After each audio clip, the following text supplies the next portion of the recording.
భర్త అంత ప్రేమిస్తున్నాడు కాబట్టి ఆవిడ ఎలా ఉంటుందో తెలుసా, ఎప్పుడూ కళ్ళు ఎరుపెక్కుంటాయట. అంటే భర్త ప్రేమ అనే మత్తులో మునిగిపోయింది ఆవిడ. మదాఘూర్ణ నేత్రం, కంటిగుడ్డు మరీ నల్లగా, నల్ల ద్రాక్ష పండు కంటే నల్లగా ఉంటుందిట. దాన్ని కాళిదాసు శ్యామలా దండకంలో వర్ణిస్తాడు. ఆవిడ చెవుల్లో ఉండే నల్ల కలువ పువ్వు, ఆవిడ కంటిగుడ్డు నలుపు రంగులో పోటీ పడుతున్నాయట. కంటిగుడ్డు ఎంత నల్లగా ఉంటే అంత అందం, కంటి గుడ్డు ఉందే తెలుపు అది ఎంత తెల్లగా ఉంటే అంత అందం.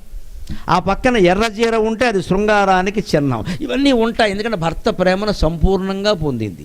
అందుకే ఆవిడ మదాఘూర్ణ నేత్రం, నాకింత ప్రేమించే భర్త ఉన్నాడు, ఎవరికైనా ఉన్నారా అని సరస్వతీదేవిని లక్ష్మీదేవిని ఆక్షేపిస్తున్నట్టుగా ఉంటుంది అమ్మవారు. నా సంసారం ఎంత బాగుంది, మా ఆయన నేను ఎంత చెబితే అంతే, కానీ ధర్మాత్ముడు, ఎక్కడా ఏమీ తేడా ఉండదు, మా ఇద్దరిలోనూ తేడా లేదు అని చాలా గర్వంగా ఉండదు. గర్వమే మదం కదా, అందుకని మదాఘూర్ణ నేత్రం తురీయం నిధానం